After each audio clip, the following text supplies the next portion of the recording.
trip down memory lane, and at the risk of going all Monty Python on you, what has the Belford ever done for us was the title I chose. Thought I could slip it in that way. I thought it would be very appropriate, if it is in terms of education training, that our chair for the session should be none other than the Director of Medical Education for NHS Highland, Dr. Emma Watson. Thanks, Patrick, and thank you so much for asking me to come and to contribute to today's proceedings and over the week. Before I introduce our first speaker, Alison, I thought I'd take chair's privilege and describe what the Belford's ever done for me. When I first came to NHS Highland from Manchester, I didn't know very many people, and on my travels around the patch as DME, came to the Belford and had one of the biggest welcomes and was made to feel part of the education team, and that relationship's continued, and it's been a real privilege for me to work with the guys. And then when I launched a leadership course where we're bringing managers and clinicians together, Patrick stepped forward as one of our first clinicians to take part in that, and so that was fantastic.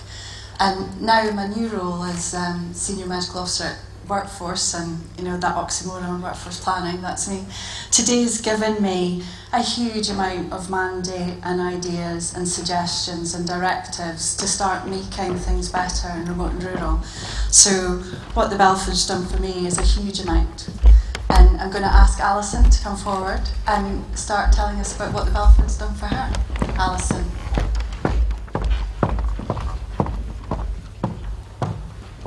Hello everyone, and thank you so much for asking me to talk on this subject. My name's Alison. I'm a surgical registrar working in Scotland just now. I was here 4 years ago as a core surgical trainee 1. Seems like only yesterday. And I have to say, I found out first that I got the email to say I got a core surgical training job, and then the email arrived to say my first job of that would be in Fort William. At the time I was in an FY2 working in A&E, and I thought, fantastic, I'm getting to do the job I want in a place I love. Grew up as a country girl, and ever since I could walk I was tramping up hillsides with my granddad.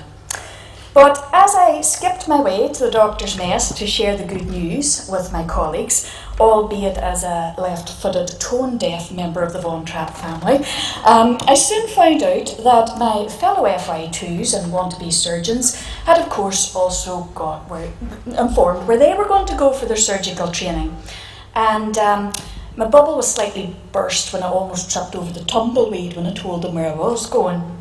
Because of course they were going to big, super shiny, bigger, better hospitals to do bigger, better operations and all around get bigger, better training. And I soon realised that my excitement over going to a rural placement, other people had slightly different views and expectations about what a remote and rural placement may involve. But hey-ho, some of the best advice ever given to me was to run your own race in life, and that's what I did. Now, we were all just as former Belford graduates, a group of us were talking in the pub last night, and we said it's really hard to condense the whole experience down and really put it across into words what you actually got from the Belford, because you got so much. And following on from earlier themes, I decided to focus around both what I got on a professional level and a personal level in the past when I arrived, how it's affected my current approach to practice, and also how I believe having had the Belford experience will influence me as I go through my future career. So as a core surgical trainee 1, you have a mountain to climb. You know that looming on the horizon, only 2 years away, are the dreaded national ST3 interviews down in London. So you have to get your CV in shape for that.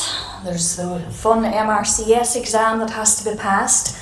You have to develop all these additional skills in order to gain points and get your run-through post. And that involves skills as being a teacher, initiating and completing audit projects, other research projects, publications, and this is before you even think about standing your ground in theatre, learning to tie your knots, learning to hold a knife properly, getting to grips with the operations, and not to mention the non-operative technical skills in surgery as well.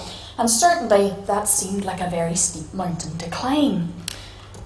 So how was I going to get this out here in the sticks when all these other doctors were running off to these super duper hospitals? Surely they'd have all that in the bucket loads.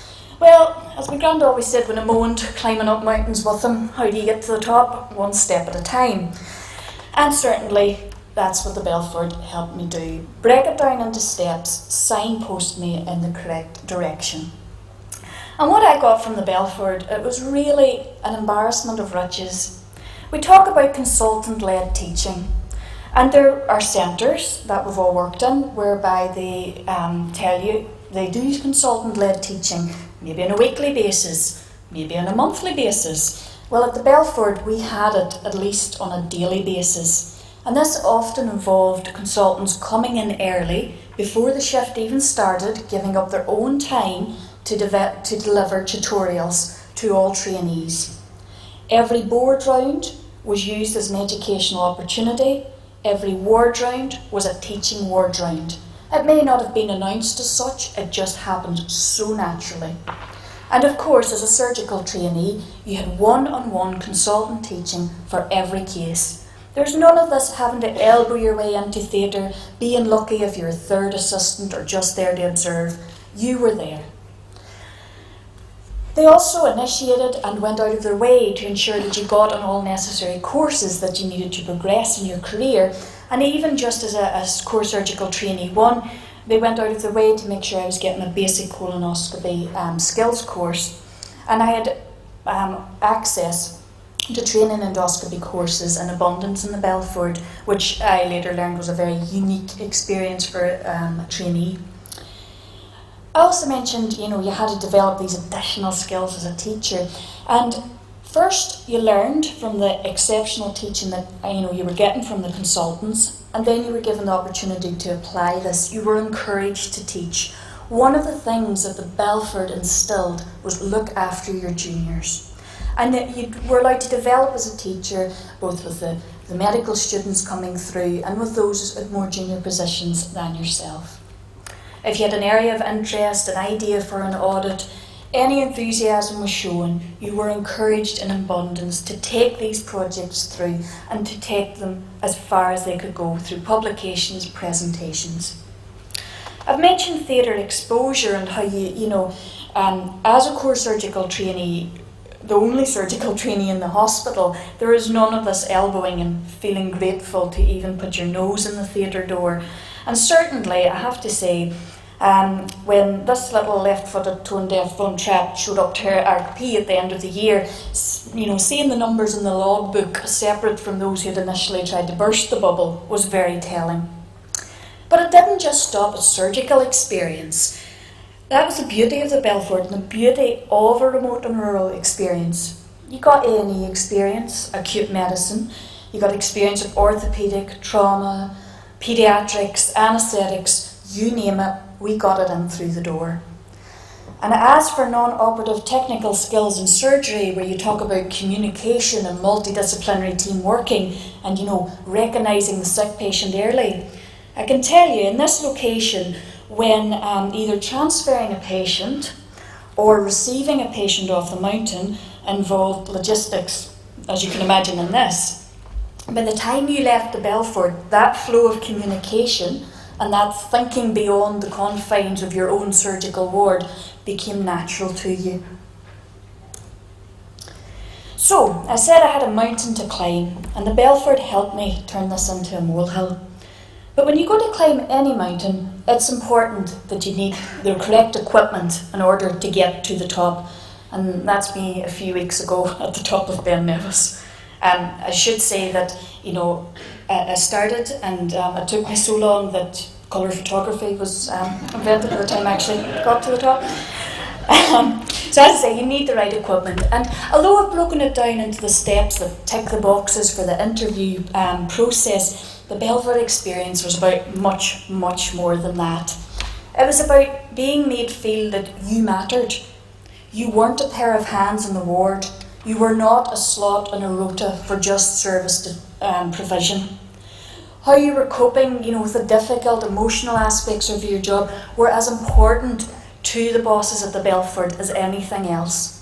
and instilling amongst the juniors that sense of the hospital as a community and a family was really, really emphasised and hammered home. Whether that involved pet therapy and seeking counsel from Spook the Barn Owl, you got it. And any time you needed a helping hand, it was there. Sorry, BT, couldn't help it. And of course, not forgetting the legendary Thursday night tutorials.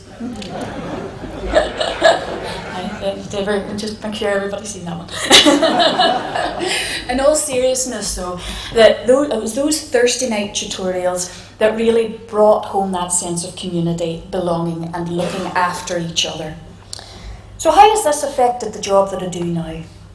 Well, I'm currently working in Glasgow, and some of the principles instilled in me in the Belford have inspired me to go on and develop areas of interest as I go on in my registrar training, specifically that of medical education, teaching juniors. I was able to do some research projects in other units that I've gone and worked in, and quite often the FY1s were feeling neglected and ignored, and that gap between being a medical student and then finding your feet in the FY1 environment. It turns out that largely they didn't feel as supported as in the bigger hospitals than they necessarily could have been. And so around this, I took the principles of those daily tutorials of the looking after your juniors, and I brought this forward in both educational initiatives for juniors. And in addition to this, the Belford instilled the importance of putting the patient first, putting the patient at the centre of care. And this had inspired me through my current practice to take on several quality improvement initiatives, which have been presented at conference. Also, through direct links with the Belford, I've been able to develop other skills that previously hadn't even crossed my mind to go off and develop. And it was being put in contact with the unofficial Guide to Medicine publishing group. I've been grateful to have the opportunity not only to author but edit chapters in undergraduate surgical textbooks. And again, this all comes from the Belford and the ethos of paying it forward and looking after everyone. So, just some final thoughts of how I feel my experience and time at the Belford is going to help me and influence my future career. And a final few musings and thoughts for the day. For me, the true legacy of the Belford does not lie within the walls of the building, which has stood and served the people of Fort William and the surrounding area for the past 150 years. For me, it lies in the hearts and minds of every doctor who has passed through those doors and left so much richer in knowledge, strength of character, and humanity. It lies in the principles instilled within all Belford graduates of putting our patients first, nurturing juniors, and supporting our fellow colleagues.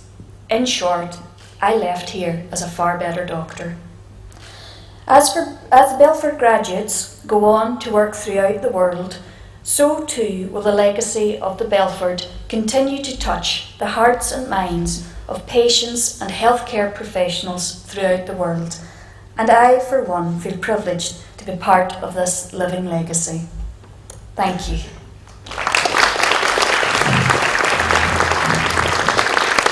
Thank you, Alison. That was an absolutely inspirational memory of what the Belford's done for you. So hope the rest of you are going to live up to that.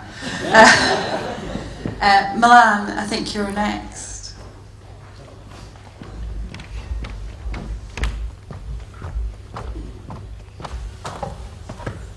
Okay, let's just get my PowerPoint up. Good evening, ladies and gentlemen. My name is Milan Samarage. I am currently a neurosurgical trainee down in the West Midlands Deanery, and it is a huge privilege for me to be invited back to the Belford by Patrick and Sarah to share a few thoughts with everyone here, with this wonderful audience, about what the Belford has done for me. I, of course, was an FY2 trainee here last year for 4 months, and that is how I got to be associated with the Belford. And even back then, last November, when Patrick mentioned the possibility of doing this sort of talk here today in October, I of course had been preparing for this ever since then. Not just the 5 minutes downtime I had last evening on call. I thought so. The question really is, what has Belford ever done for me? I thought I'd start try and get to that question, and I had to really start with a bit about myself. Who am I? And I'd very much like to thank my wonderful, loving fiancée for her contribution to this slide. She clearly has put a lot of heart and soul into it. No, joking aside. I am a self-declared wannabe brain surgeon. I'm a geek, and yes, I'm admittedly quite arrogant as well, which I think are very good credentials to have as a neurosurgeon. But I've always wanted to do neurosurgery, and on a serious note, when I found out that as part of my foundation training program, I'd be spending 4 months doing what in my job description was banded as wilderness medicine, I was more than apprehensive. Since graduating as a medical student, I've never worked in a hospital that hasn't been a neurosurgical centre.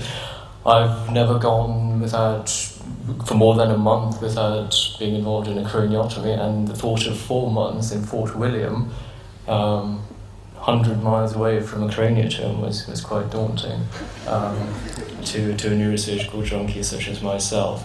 And I was warned by my foundation program director as well that this is a unique place for a junior trainee taking up his first SHO position to work in, full of characters. And I was quite apprehensive. To put a bit of context behind this, this was, as I mentioned, my first SHO post, leading up to one of the most challenging applications, one of the most challenging specialties you can get into in November, which is the ST1 selection cycle for neurosurgery. And I still feel that this is not an uncommon situation for many ambitious trainees to be in, when you're quite focused single-mindedly on a very narrow specialism. There is a great question that one asks oneself: Am I actually narrowing myself down? Am I going through a spiral to, narrowing my focus down too much, to the detriment of my general capabilities as a physician, as a junior physician, and at the same time, am I not doing enough to sell myself in a very demanding specialty? And this, I think, is something that I went through at that time, just before I came here. I was apprehensive. I was, thinking about perhaps swapping my rotation to a more suited time later on, so that I could focus more on building my CV and sort of things that are more neurosurgical than wilderness medicine, leading up to the interview. But with hindsight, I wouldn't have changed anything for the world. It has been by far one of the best experiences I've had as a professional and as an individual as well. So that's kind of the background I had coming to the Belford. Now, I thought I'd talk a bit about why this is kind of unique to me, how this is special to me as a neurosurgical trainee, and I thought at the expense of plugging sort of neurosurgery, I thought I'd just talk to you a little bit about what my day-to-day work involves right now, and I'll tie into it towards the end, how the Belford experience has really helped me. Neurosurgery, as the stereotype goes, is a very hard specialty. It is a lot of hard work, long hours. My consultants don't know what EWTD stands for. They never will. We have high standards that we set for ourselves. It's a demanding specialty. You need to be determined. You need to have persistence. Our patients have horrendous outcomes. We need to be able to deal with it. and we are often, whether we like it or not, are called upon to be leaders. People look up to us, and we have to set ourselves high standards, and there is a great responsibility that comes with it, and there is adversity. Everyone hates us. It's just a fact. So that's kind of what neurosurgery was. That's what these are the things that we all we all deal with in our day-to-day lives, and the Belford experience was really good in terms of developing these things. I'm not quite sure that's good. Anyway, so what was the Belford like for me? So it wasn't any different to anyone who's trained here. It is rural medicine. It's jungle medicine, as I like to call it. It's MacGyver medicine, if anyone knows the reference to the 80s sitcom. The physicians here are working in a very austere environment. You are called upon to utilise whatever you can get to hand to deal with situations, and that is really important. That is important to me now in my job role as a neurosurgical trainee. Our field of work involves very high precision, high risk occasions, every day, operating on low-grade gliomas in eloquent areas in young people. The margin for error is paper thin, and often things go wrong. And it's all about 8 years of neurosurgical training is really about learning to fix shitty situations, get yourself out of trouble, and deal with things. And improvisational medicine is certainly something I very much came to practice and learn and hone here in the Belford. But also it is about family medicine, and by that I don't really mean general practice or family practice at all. What I mean there is it was medicine and work in a very family-friendly, wholesome environment. I know it's very soft-washy stuff, but I'll try and give some examples about that. It's a small hospital, as everyone who's worked here knows. It's a small unit that is quite unique, very unique, something that I've never experienced and probably never will.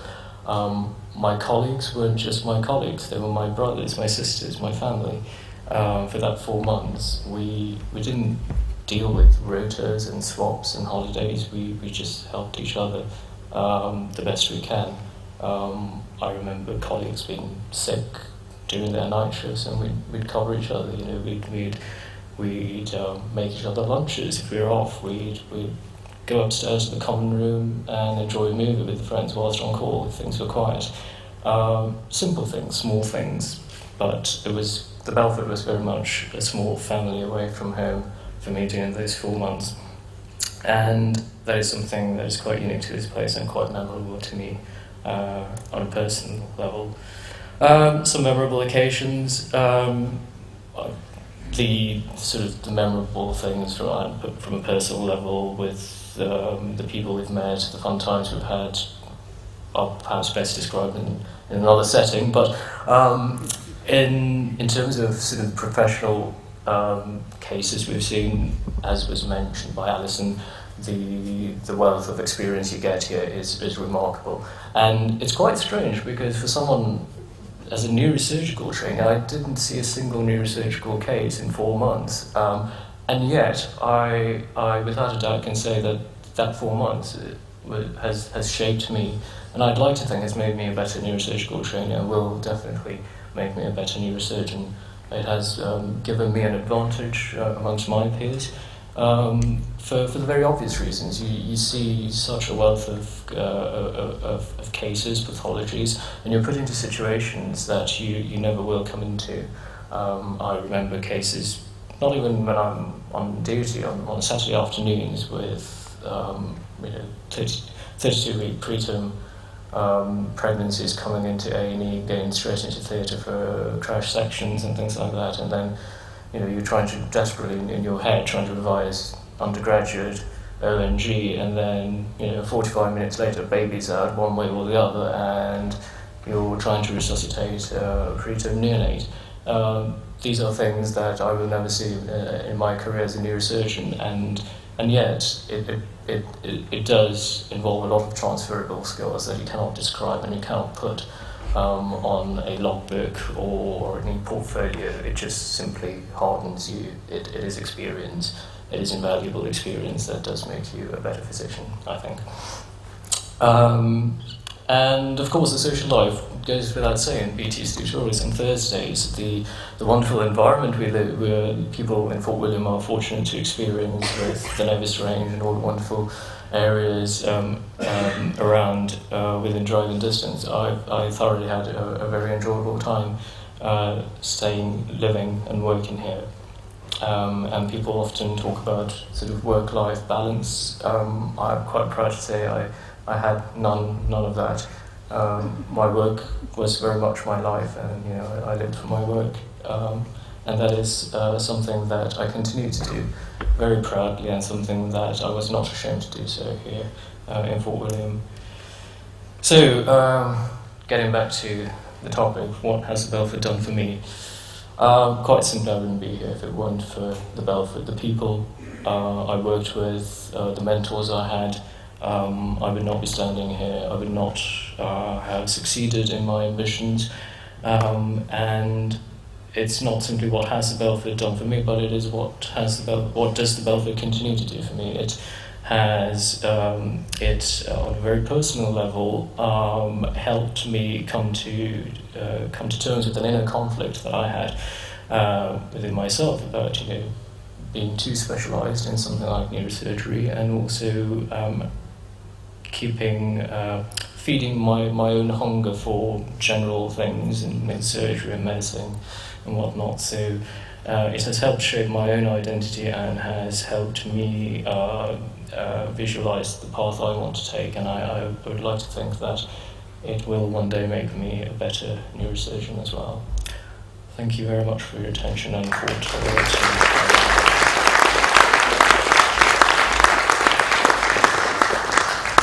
Thanks, Milan, for that very personal reflection. Stephen.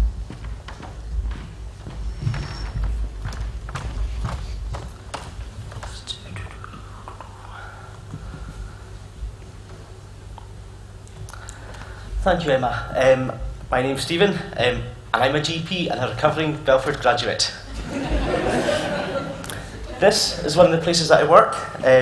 This is, well, not exactly Kinlochleven, but found in the West Highland Way.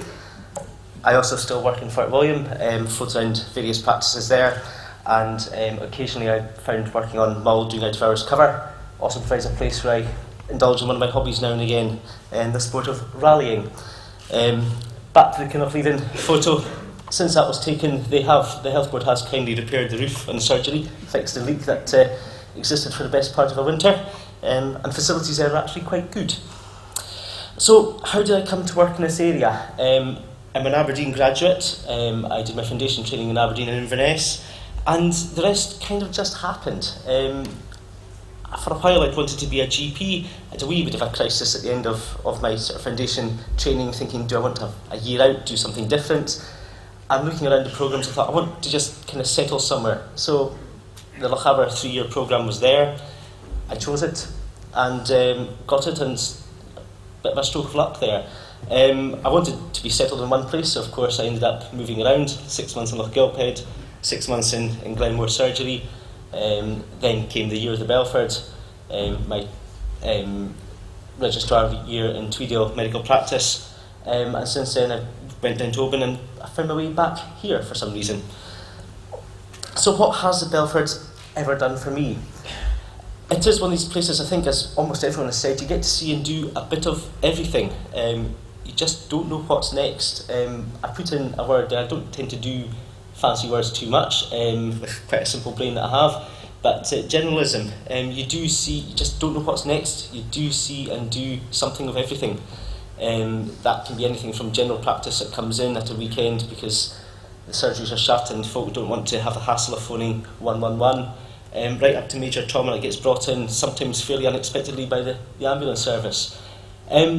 Very early on in my year, I learned that consultants are not scary beasts.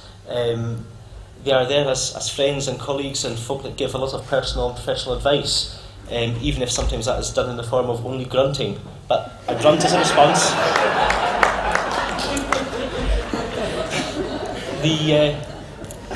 The Belford is a medical family. You have the consultants, you have your colleagues, you have the nurses. It goes a bit wider than that. The Lochaber population, it's a bit like a goldfish bowl. Everyone knows everyone else, and if you don't know, you can always ask the nurses, and they all know the families, they all know be able to put the patient into context. So it is just really one big family here, with a medical slant on it when it comes to folk looking after each other.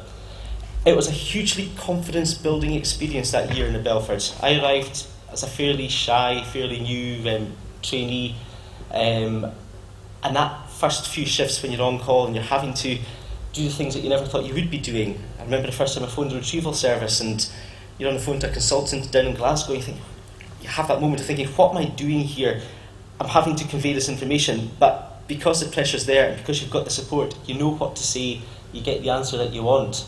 That leads into communication skills. There's no better way of learning how to communicate than working somewhere rurally where you have to think outside the box a wee bit. You have to be able to phone friends, be able to phone the consultants, be able to phone folk all over the country just to get what's right for the patient. So I thought how best to illustrate what the Belford's done for me by giving a couple of cases of things I've managed lately when I've been working out of hours. First case there is a 96-year-old female. This is when I was working on Mull doing a weekend, so you arrive on a Friday and you're on call till the Monday morning. So this was a 96-year-old female. The nurses knew the patient. They said, she normally lives independently. She's got some neighbours that do some shopping and bits and pieces, but for her year she's very, very good, and you think she's about 20 years younger than she is. She was brought in by ambulance for essentially just a check-over. One of these things that you dread. You think, she's had a funny turn, maybe a TIA, and you think, what's this nonsense? This is Saturday morning, I want to be doing something else. So she came in, she seemed quite switched on. She said she'd been feeling dizzy for a while and she'd been having a few of these turns. Blood pressure was fine, temperature was fine, everything else was fine, but she had a bit of a slow pulse. So I thought, best do an ECG. Now, I'm just a GP, but I can say that that's not quite right. And then I thought, I've seen this somewhere before, and it was about 4 years previous when Patrick was the consultant on call, and I'd done an ECG that showed something similar to a patient in the ward that kept having these sort of vacant blackout episodes, and the telemetry was going bonkers. So I thought, I know what this is. Heart block. Didn't want to get too tied up in semantics, but I was thinking, well, here's someone that's had a bit of a funny turn, the heart's not very good, the pulse rate's not very good, needs to go somewhere off of the island of Mull where essentially the entire medical provision is a nurse, a GP and a paramedic at the weekends. So I thought, what do we do now? Well, time to phone a friend. Well, it wasn't exactly a friend because stuff from Mull tends to go down to Glasgow. But phoned down cardiology and thought, right, fine, got a bed. They agreed. They said, when will she be here? Half an hour? No. I'm on an island, it's going to take a bit of time. So I thought, how do we get her off? Have road ambulance? Well, the ambulances on the island won't go across on the ferry because we need an ambulance on the island. The open ambulances aren't keen on coming across on the ferry because that takes one of them out of the loop. The yellow thing that flies in the sky, better phone them. So phoned Helimed, got her transferred down, and by the time I was finishing my weekend on call and heading off the island on the Monday, she was on her way back to the island with a pacemaker fitted. Another very quick case. This was a bit of chaos partly caused by my boss, but I'm not going to actually go into all of that.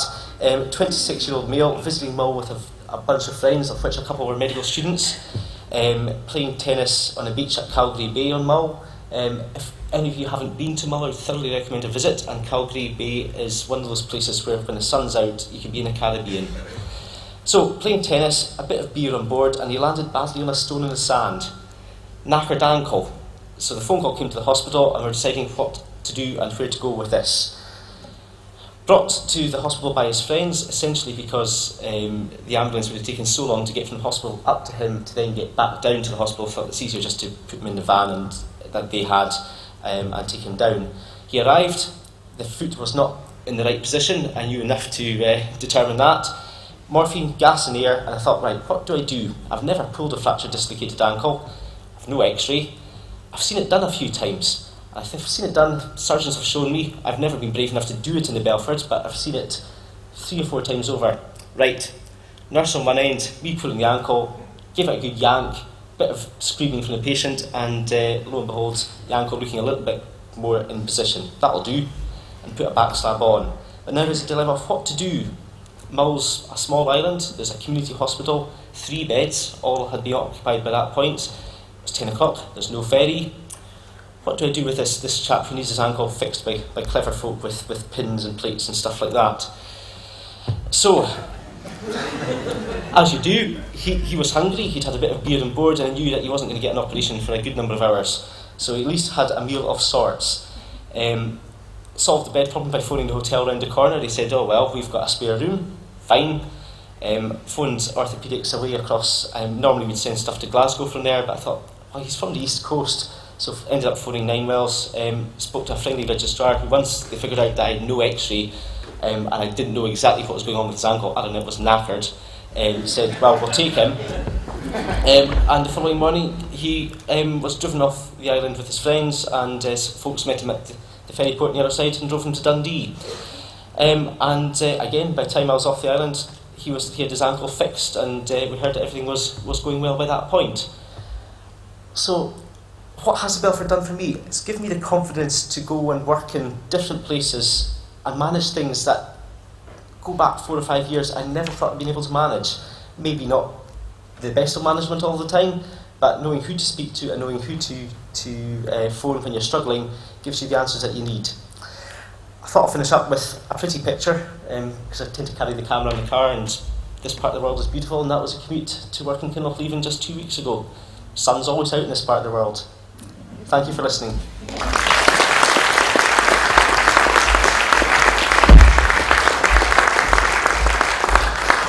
I'm just struck by how it would be great if we could listen to all of these people longer, but we'll have all weekend to quiz them more. Farihah.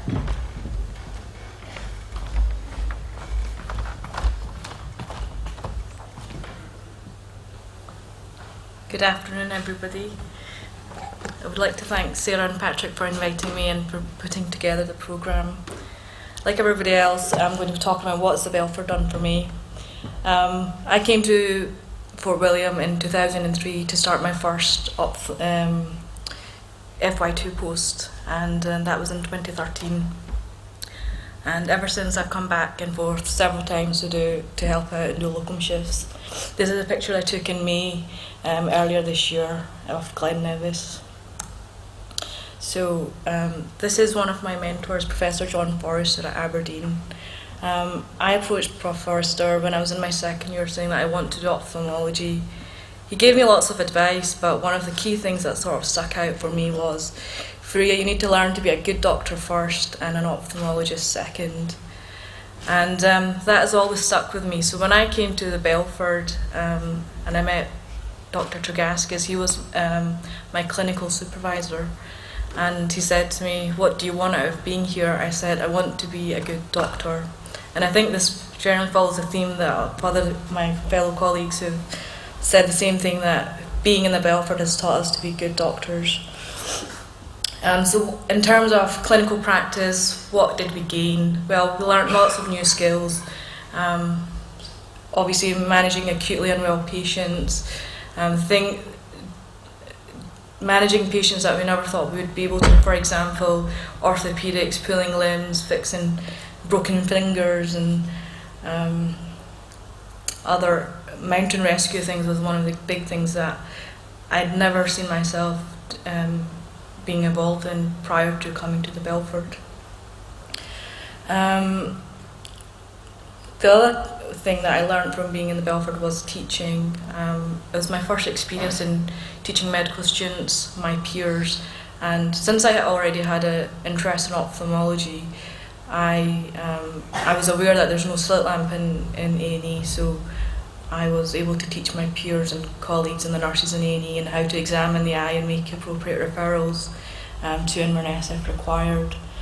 And I was able to develop I have a specialist interest in medical education. I was able to take forward the skills that I learned here back to Inverness, where I did my academic job in medical education, and I was involved in ophthalmology teaching there, and subsequently with the help of the Royal College of Ophthalmologists, I've carried out a survey looking into ophthalmology teaching at undergraduate level, which I've recently presented in Liverpool.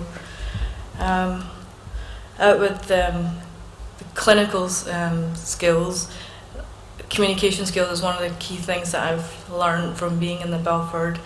And as students, we're taught about ICE, so that's ideas, concerns and expectations. And although it's sort of been at the back of my mind, talking to patients in one of my consultations here was an elderly gentleman who had fallen and unfortunately got a hemothorax, and we tried to manage that in the Belford by giving him a drain. Unfortunately that got clogged up, and his hemothorax became loculated. So he needed to get transferred to Inverness, and unfortunately he just kept on declining. And after the ward round, I went back and had a little chat with him, just to explore why he didn't want to go to Inverness, because he seemed like a very logical man, so it just didn't make sense to me. And so of course I used the ICE ideas, concerns, expectations, and explore why he was declining. And he said, well, basically I don't want the doctors to remove my lung. And so that's where, we've been talking today about patient agenda and what the doctor's agenda is. So it was mismatch there. So I obviously told him that that's not what the respiratory doctors are going to do. It's just mainly for management in a medical sense rather than surgical intervention. And so he was happy to go on.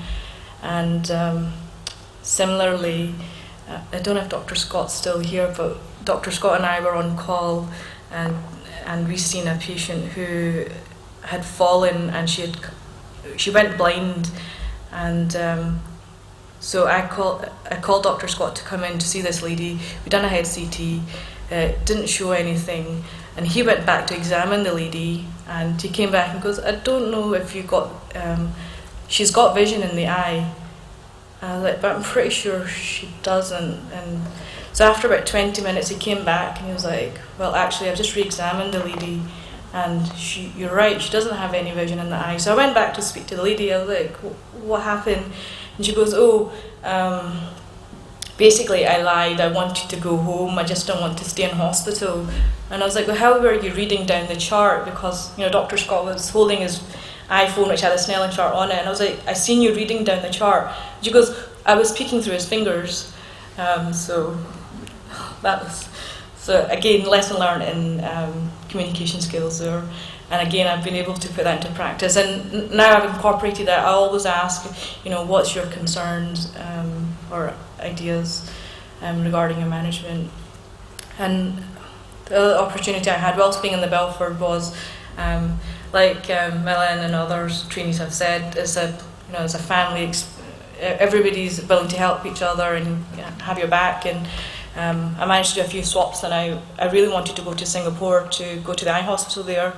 And so I got the opportunity to go out for a couple of weeks and spend some time watching some vitreoretinal surgery. The other thing that I do is I'm the president of the British Undergraduate Ophthalmology Society. I set this up as a fourth-year medical student along with the Royal College of Ophthalmologists backing, and we have several events, some of them being, one of them is an annual conference that we hold at the Royal Society of Medicine in London, and that's my team just there in the middle, the conference team. And this is the president of the Royal College, who was one of our keynote speakers, and this is vice president of the college, who is also one of our keynote speakers. So being at the Belford, I was able to arrange this whilst being here. One of my other events that I organised whilst being here with the help of the administrative staff, was Annette and Rose, was organising a practical skills day. And so thank you to them for helping me. And as part of the society, we also have a student journal, and Professor Angus Watson and Francis Hine very kindly gave us a grant to publish this journal. It's an online journal which is run once a year, and this year for issue 3 we've got some funding from the University of Edinburgh. And well, one of the biggest things that the reason why I keep coming back to Fort William is the love and the friendship that I've got from Fort William, presents from patients. So the flowers are from a lady who'd broken her finger, and I just peeled it and buddy strapped it, but she was eternally grateful and she gave me some flowers. And the middle one is chocolates from a patient who had fiberglass in his eyes, and he didn't want to go to Inverness, so with the help of the ophthalmologist I managed him in Fort William over the course of the week, and he did well. And of course the consultants and all my peers, but Spook the Owl as well, who pooped on me the very first time I met him. And the other skills I've learned is, the other hobbies I've managed to pursue is photography and exploring. So this is Loch Morar, it's one of my favourite places. These are some pictures of Skye, and this is Elgin Castle. And since leaving Fort William, I went on to do a research fellow post down in Oxford, and I did some research into diabetic macular edema and the treatment using Lucentis, which is an anti-VEGF treatment, and looking to see how that has an effect on patients. And basically the clinical trials are saying that yes, it's wonderful, everybody should have it, but my data was showing that only 1/3 of patients are respond to it very well. The other third respond borderline and need further treatment, and the final third don't respond to it. And it's generated quite a bit of interest, and some other new drugs are coming out into the market to help treat the people who do not respond. I would like to thank all the Belford team who've shaped me into being a good doctor. I think one of the key things, apart from the clinical side and communication skills, is the mentorship and the support that I've got from all the Patrick, Sarah, Dr. Shragaskis, and Mr. Cedric as well, and of course all the nursing staff and students and peers. So I'd like to thank everybody. And that's the end of my talks. This is a picture I took of Steel Falls on my last visit. Thank you.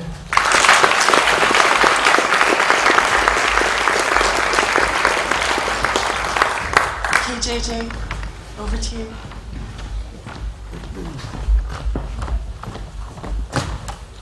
So I feel a little bit controversial that my title isn't what the Belford did for me. Thank you all very much for staying around here on a Friday afternoon, and I'd like to add my thanks to Patrick and Sarah and for inviting me to come and speak about some of my Belford experiences. It really is it's a huge privilege to be here amongst such talented and inspirational and fantastic people. I'm now an ST3 in Edinburgh, and I really do have an awful lot to thank for my anaesthetic career from the Belford. So I was here in the Belford in the winter of 2012-2013, from December to April as an FY2, as with many of our colleagues here. This is February, I can vouch for that. There is a little bit of snow on the hills to kind of prove that. That's Glenfinnan Viaduct there. And I'm not sure if it was the fact that I was so out of puff, my CO2 was so low, or I just couldn't feel my fingers because it was definitely -1. But it was very, very cold that day. And as usual, when I was there, we had the motley crew of junior doctors and team that were here in the Belford. And this is the medical part, the thinking part of the team. The pensive beers will approve the thoughtful processes that were going on that evening. Aaron in the centre and Andy on the right. And as everyone will remember, for those of you who've been here with the new building from the 60s, we lived in the Belford itself on the top floor. I was in the penthouse flat, which is still definitely there, although it's been renamed the party flat, which makes me feel slightly sad that I might have missed out on something. But you can see we were certainly close enough to the Cobb's Cafe, and I can vouch for the fact that everyone is still there for the Thursday tutorials every night. I certainly enjoyed a couple of very good drinks last night with everybody. And it was this situation and really the proximity to each other that was certainly welcome on a number of occasions. And 2-pint pandy was something that I really enjoyed whilst I was here. I do apologise to him for that. But occasionally perhaps it wasn't quite as welcome or reciprocated with my presence with the rest of the team. But the reality was that this proximity brought us all very close together, and we were very supportive of each other and really helped to motivate each other. And that wasn't just something that was between the juniors in the team. It spread through all of the members, all of the medical teams, all of the nurses, and right up to the consultants, who, I guess, say right up to consultants, it didn't exist like that at all. And I was very grateful for, this is one of the projects that I got involved in when I was here in the Belford with Dora, one of the consultant anaesthetists, and pulling this together. Really, I would say the amount that I talked about this at my SHO interview definitely got me that job. And then about 2 years later, I spent a good half of my interview, probably more, for my ST3 job talking about the same thing. So I'm pretty convinced that got me the job in Edinburgh. I'm very, very grateful to the Belford for that. But it wasn't just so much individuals or working in sort of small teams, medical surgical. It was a whole team, all of us together. And this is something that I think, given things that are going on right now, certainly south of the border, I know we're a little bit distant from it up here, but being together and being part of a profession where we all stand together has never been more important. And I'm not going to pretend, and we heard this from Patrick a little bit earlier, that there were never any arguments here in the Belford. Certainly some of the most heated discussions that I've witnessed were here within these walls. But here, when I worked on the first day, you walked into an assessment unit, a combined assessment unit, that made you work together. It got us all on side together. Surgery, anaesthetics, medicine, A&E, nursing staff, physio, we're all together. We're all part of a team.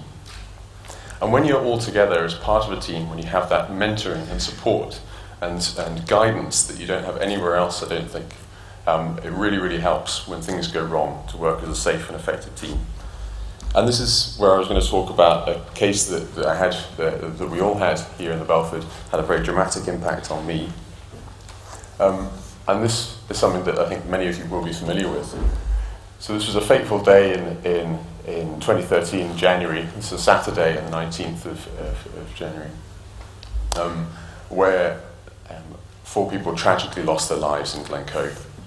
And clearly this was a very difficult day for us in the Belford, but for a number of reasons, challenging for other parts of the medical services. But it's something that I took a huge amount of hope from, and I hope that with some of the chat we can have just now might give you some inspiration as to why that's the case. So I was on call that weekend in the Belford. It was as far as I remember, it was a very routine day before that. There had been the usual list of medical ailments that had been coming through the Belford, and an elderly chap in his 80s had come in with some ST changes on his ECG and some chest pain, and I was managing him in resus when the first call came in from Glencoe. And as with all of these things, initial information was sparse, but it very quickly became apparent that something big was happening. And it then very, very quickly became clear that we were going to get multiple potential casualties all coming to the Belford. So this meant that a major incident was declared, and the Belford, as always, sprang into action, doing exactly what was required and making it happen when it was needed the most. Consultants who weren't on call came in from home. People who weren't on call for A&E came in. Juniors who were resting upstairs from night shift, or who just happened to be walking through the building, came down and cleared, did all the ward work, not necessarily relating to what was going on at the time. Extra A&E staff, like I say, theatre staff, radiology staff, lab staff, everyone coming in, everyone doing what they needed to do to try and get the best outcome for the patients that were coming. I transferred the patient from resus to HDU and then returned to A&E, where roles were allocated and equipment was prepared. And for me, this was the first time I'd had any experience of a major incident of any kind, and indeed a polytrauma from the outset. I had a little bit of exposure to trauma in my ITU and anaesthetics rotations in FY1, and I'd just done my ATLS, which of course made me feel that I was prepared for anything. The reality of the case is certainly very, very different. So the patient came in and the team set to work, and as a very inexperienced FY, some of the things that I saw that day will stay with me for the rest of my life, certainly as professional career. And everyone was involved. And I was just a very small part of that team.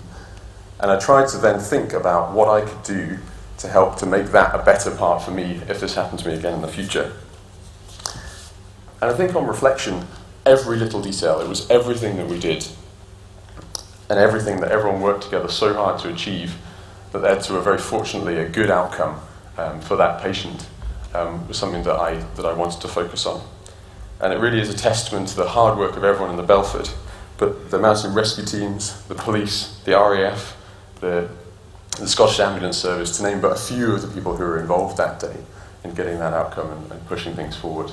And it really had a profound impact on me as a trainee in my very infant years of training, which I still am.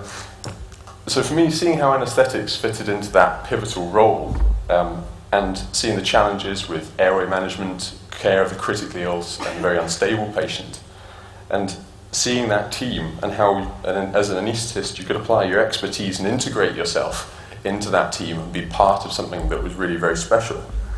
And coordinating care in sometimes a leading role within that was really, really important. And it certainly set me steadfastly on my career path and moving forward in anaesthetics.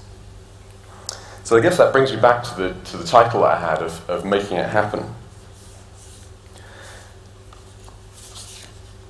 So no matter what comes through the door here, or what happened within the walls of the beloved institution that we so very much revere across the road, I always believe that this is the place that if something needs to happen for a patient, or needs to happen for a colleague, the people and the will to do so, the very utmost for them, exists to make it so.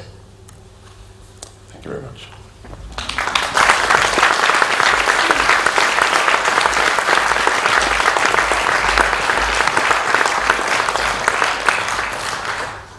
Thanks, JJ.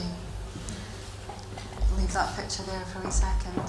Heather, I think we've been told we have to confiscate your passport or something. Stop you going back to New Zealand. Give me a job and I'll be back.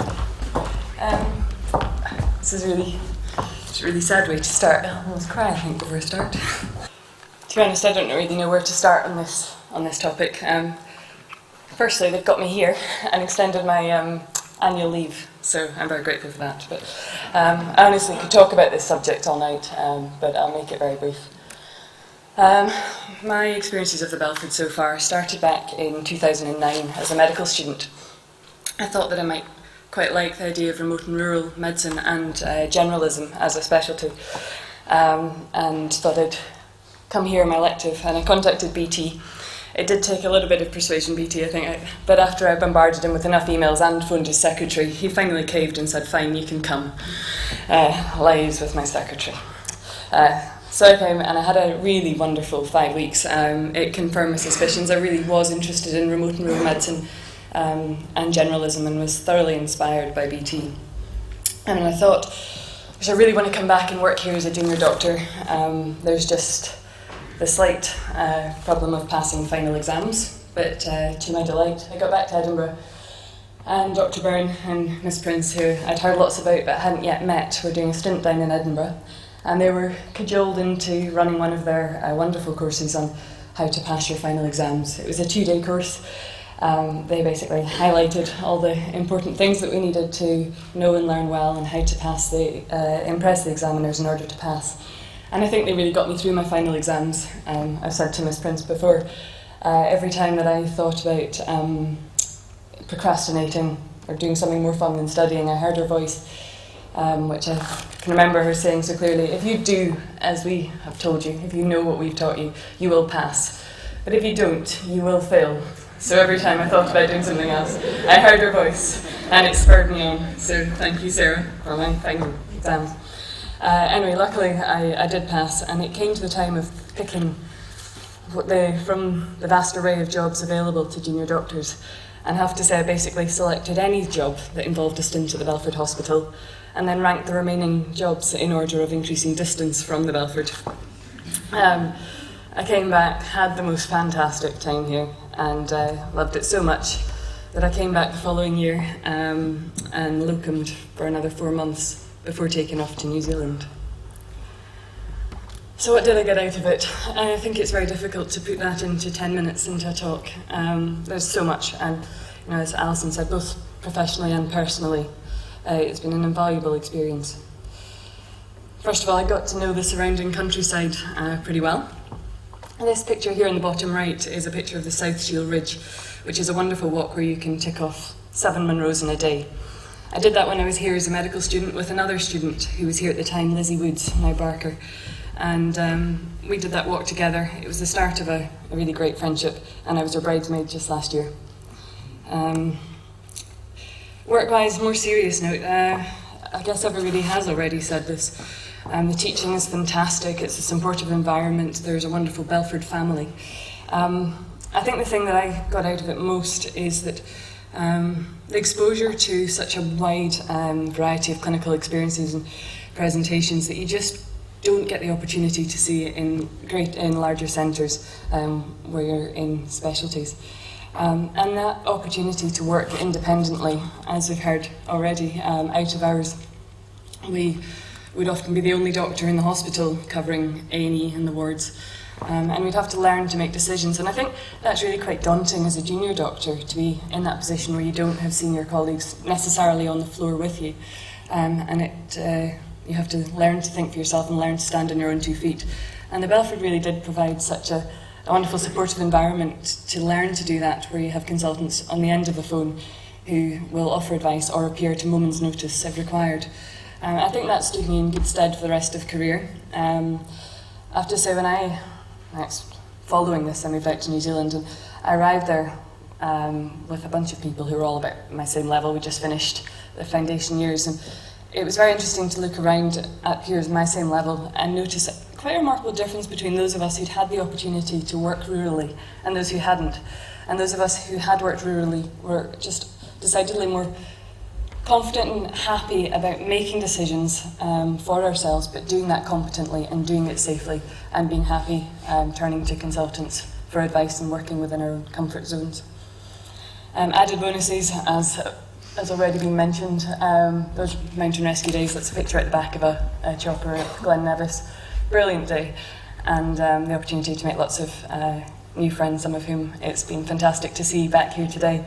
Although I include Spook as a friend, I don't think she regards me as such. She flew at my head the last time I went to visit. So I finished at the Belford and wondered what to do with my career, and I would really like to work in a rural hospital. I couldn't really quite see exactly the way to do that at the time, and thought I'd take some time out, go to New Zealand, enjoy the life there and make the decision there. I started off as a junior medical registrar, but then missed the excitement that came with the emergency department and started working there and actually fell into training there. But I did miss the west coast of Scotland. I missed the small hospital, remote and rural hospital environment, and that kind of spurred me on to take on some locum shifts on the west coast of New Zealand in a hospital called Greybase Hospital. Now up here is a photo of the west coast of New Zealand and the west coast of Scotland. They're pretty similar. The one on the right is of course Scotland, but they're very similar. The west coast of New Zealand just has sandflies as opposed to midges, and honestly they're equally awful. Anyway, Greybase Hospital, it's based in the town of Greymouth, which is on the west coast of the South Island of New Zealand. I just thought I'd talk about it. I went there because I missed the Belford, and it's quite similar, so I thought it might be interesting. It is a base hospital for the whole of the west coast. There's a population on the west coast of New Zealand of 31,000 people, and the hospital services an area of 41,000 square kilometres. I think it's about 25,000 square miles. I don't know how that compares to here, but anyway. Greymouth's population itself is 13,500. It's a little bit bigger than here. It's a 90-bedded hospital. Quite a few of those beds are inpatient psychiatry, but they have various specialties. Along with there being a medical ward, surgical ward and a rehab ward, they have a maternity ward, it's a 5-bedded ward, and there is an obstetrician and gynaecologist on call 24/7, and they have an 8-bedded paediatric ward. Admittedly, quite often those two lie empty, but they can fill up.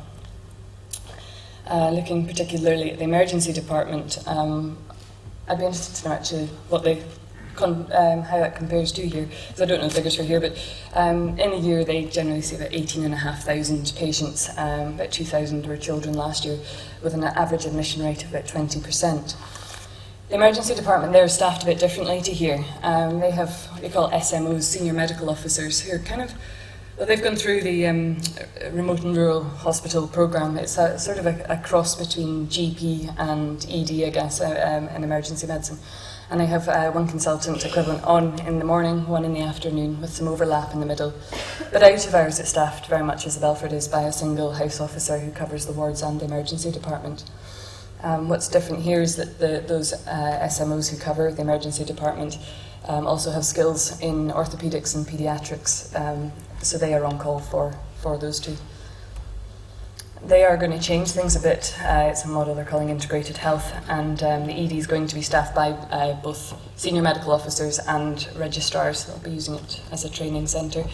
And they'll do a crossover between emergency medicine, unplanned patient care and general practice, which to me seems like a really great sort of hybrid. So if we could come up with something similar to allow me to come back here and do something similar, I'll be straight away at the door, knocking on the door, asking for a job. I just think that the true generalism that you can do there is wonderful.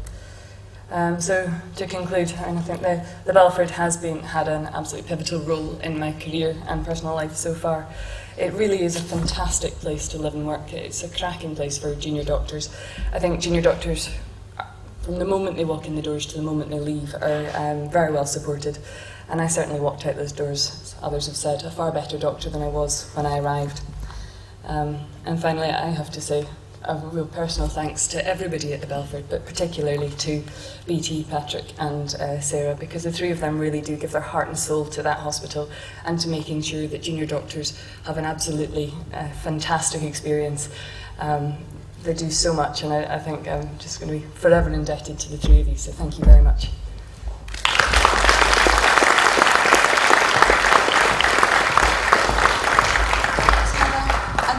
Last but by no means least, Pete Williams. Righty, I think everything has already been said. What's the Belford ever done for me? Well, I first came to the Belford in 1997 as a medical student, and then back in 98 and 99 as a student, then 2000 as BT's house officer, and then in 2001 as his SHO. So my Belford career spanned 5 years.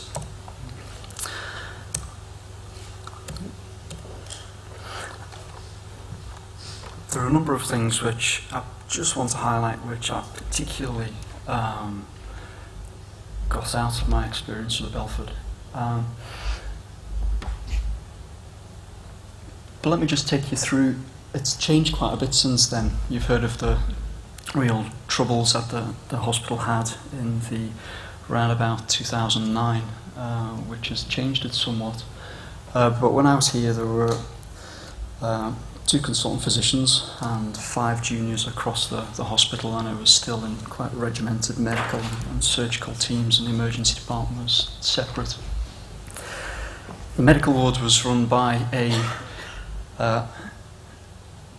wonderful yet formidable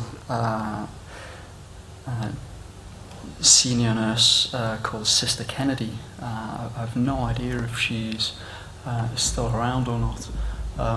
But I think everyone will come across colleagues during their career which they may invite you to call by their first names, but you just couldn't because you have too much respect for them. I couldn't call her Joan, that was far too scary. She was Sister Kennedy. So Sister Kennedy wouldn't allow her consultants to go around the ward until her ward was ready for her doctors, and that was the framework in which the medical ward was was created. So the ward round started at 10 o'clock, which was very civilised, because I'm far more of an owl than a lark. And the round was very structured, and as previous speakers have said, there was an awful lot of focus at bedside teaching and the traditional apprenticeship model of medical education. And quite remarkably for a medical ward round, it never really lasted more than an hour and a half. Coming from Dundee, when you could be on safari for an entire day, this was an absolute revelation, because I'm an emergency physician. I don't like ward rounds. I kind of switch off after about 30 minutes, but I could stretch to the duration of the medical ward round. And then after the ward round, there was compulsory teaching, and Mondays to Thursdays it would be something specifically clinical, preferably something which had been a question or a topic which had been generated by a patient you'd seen on the round. And then on Fridays it was medical humanities, so some aspect of medical history or desert island drugs, or something completely off the wall. So one day BT came in to the ward with a birthday cake.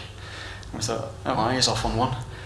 And we got the tutorial of today's the 100th anniversary of atrial fibrillation. It was first described on this date in 1898 by Sir James Mackenzie of Edinburgh and described in his seminal paper entitled A Malignant Pulse. Great, read a slice of cake, got on with the day.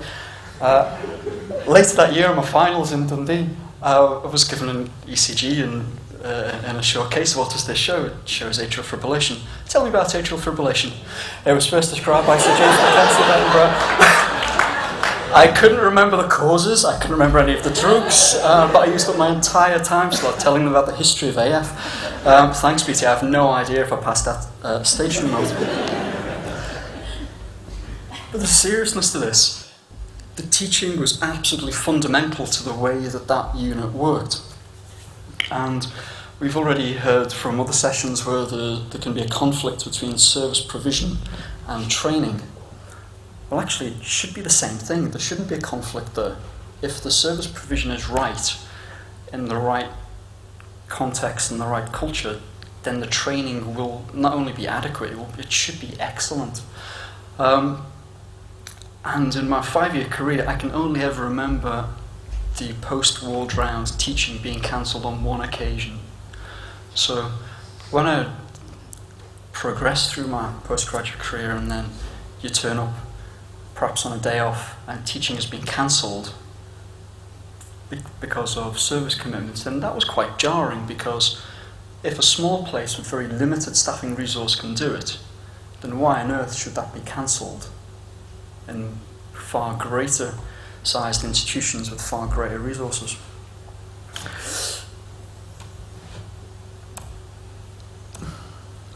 So I've already mentioned that Sister Kennedy ran her ward with absolute impeccable nursing care and dedication to her patients. And for every department I've worked in since, I've actually used the nursing care of the Belford medical ward in comparison, and in just about every instance found the new non-Belford unit wanting. There is no reason why teaching and training of the next generation of medical, paramedical, nursing staff has to have any conflict with service provision. It should absolutely go hand in hand. And it also told me what was possible in small units.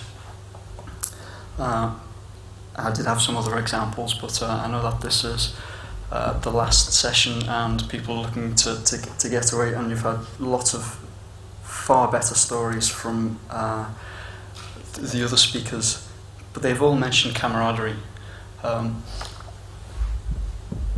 Andy was the surgical house officer when I was a medical PRHO.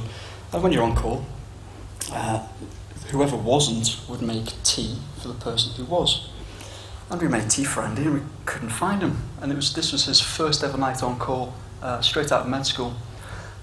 And the surgical ward was deserted, and the medical ward was deserted, and the emergency department was deserted. And we saw somebody run into theatre, so we went to see what the commotion was. And there's Andy, absolutely drip white, with his hand inside somebody's chest, doing internal cardiac massage, and his first ever night on call straight out of med school. That was fine. His tea was in the oven, and the rest of us cracked on around the rest of the hospital sorting out issues because patients were building up in A&E and there was something still in the medical ward. And you guys have already said that in your time here that there was still that feeling of camaraderie. I think role models in medicine are incredibly important, and there are many places I've worked in where medical students and junior doctors seem to be really quite low down the food chain, and little attention is paid to them. And I think if you run a department which sounds anything like that, then I think you do so at your peril, because if you invest in your trainees and your medical students, then they're more likely to come back and work in your own department or something similar. And with the medical workforce crisis which is upon us, then that's just really bad planning. Spend some time with your trainees, with your students. And in a small place, although we've had a very entertaining talk from a neurosurgeon, I'd have to say the smaller the place, the less you can hide. And you might think that you're starting to learn things, and you've just got the grasp of something, and yeah, I can do this job, I don't need to discuss this with a consultant. And I've got this little old lady in front of me, she's been found collapsed, she can't speak, she's clearly had a stroke. Fine, need to know what's going on inside her head, as I'm sure a neurosurgeon would agree. So she gets bundled in the ambulance, she gets sent up to Regmore for a CT of her head, she comes back, the CT's normal for her age, so she gets started on aspirin. And on the ward round the next morning, she says something to the consultant says something, and I'm missing something here. There's some hidden message. So Dr. Goodall made me write the discharge letter. Diagnosis, urinary tract infection, treatment, 3 days of trimethoprim, investigation, CT brain. She had just gone back to speaking Gaelic because she was just a little bit confused, and that didn't even cross my mind. So, as one of BT's absolute fundamental lessons is know your patients, know your population, and know the diseases that they are likely to encounter. So when I was a medical student here in fourth year, I was all very happy, and then, are there any medical educationalists in the audience? A couple. Thank you very much for experimenting with a system which had been working for a number of thousand years as a kind of apprenticeship model, and introducing FOFO and other concepts. But this was quite jarring to me because we had our education just changed halfway through. We went from a very traditional model to a very problem-based learning, F off and find out for yourself. And that didn't really fit with how teaching, how we'd done so far, and then we had to do strange things like reports and reflection, which we hadn't had to do, and it was, I don't know how to do this. And so I was quite despondent until I came and spent a very enjoyable couple of months with BT, and John Goodall and the medical ward and the rest of the guys in the Belford. Because up until that stage, I really wasn't sure if I wanted to continue with medicine, and I was really swithering because the changes to the Dundee curriculum at that stage just weren't working for me. And that really, my experience at Belford, together with a single piece of information, which was advice which was given to me from Brian, and which I've given to many trainees since, made me stick with medicine, and I've been very grateful for that ever since. And that piece of advice was sometimes you need to be good despite your training scheme rather than because of it. And so people may find that they get sent somewhere on a national rotation, and it's not exactly where they thought that they wanted to be because it's not within 300 metres of a John Lewis. But as you've heard from the presentations over the last hour, everybody has got something out of their time here. And it may look a little bit shabby from the outside, but it's one hell of an institution. So, thank you, Belford.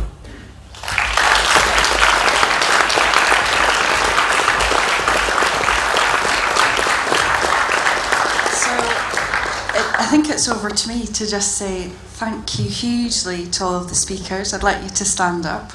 I think we've heard stories of friendship, support, but most importantly, of being valued.